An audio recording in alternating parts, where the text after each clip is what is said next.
नेपालको राजा मार्ने माओवादी हो अनि इन्डियाको हो। अहिले राजा मारेर के देशमा राम्रो भएको छ? भएको त छैन। एनजिओहरू के हो? तो क्या रे कम्ती खुनको मान्छे हो। अहिले देशमा राम्रो भएको छ? भएको त छैन। बाउ बिनाको घर कहिले पनि राम्रो हुँदैन। तो सोच्नुहोस्, तो गर्नुहोस्। नेपाल तिमीहरू नेपाली हो, म पनि नेपाली छोरो, तर म इन्डियाको हो। तिमीलाई मलाई नागरिक भिजा दिन्छ? दिँदैन नि। तर म पनि नेपालको खुनको मान्छे हो नि। नेपालको लागि म पनि लड्छु होला नि। सुशीला कार्कीलाई म भन्छु,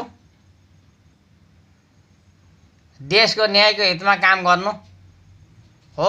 आफ्नो मान्छेलाई ठुलो बनाउनु, बाहिरको विदेशीहरूलाई ल्याएर क्या रे आधार कार्ड दिनु, तो दिनु, तो होइन।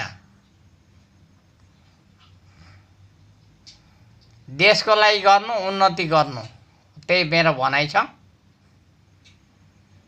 म त इन्डियाको मान्छे हो। नेपालमा मेरो पुर्खा छ। सुशीला कार्कीले खोज्दा पनि पाउँदैन होला, त्यतिसम्मको मेरो पुर्खा छ। हामी इन्डियाको मान्छे चाहिँ नेपालमा किन पाउँदैन? किन पाउँदैन? किन नेपालकाले मात्रै पाउँछ? म नेपाली कहाँको हो? कहाँको म नेपाली हो? यहाँ सुन सुशीला कार्की, तँलाई म भन्दैछु,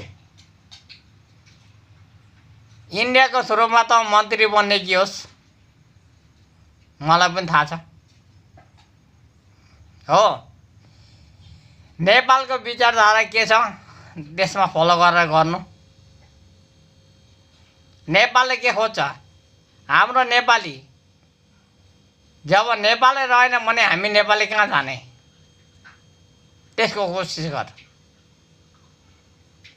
त मिनिस्टर छेस्, पैसा खान्छेस्, तो तेरो खुसी हो। तर मेरो देशको लागि चाहिँ मेरो नेपाल सधैँको लागि अमर होस्।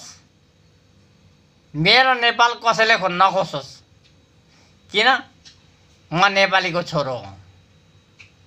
यति म तँलाई भन्दैछु। म 10 रक्सी खाएर बोल्दैछु।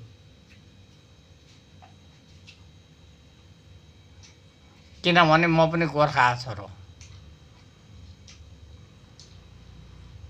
रक्सी खपु।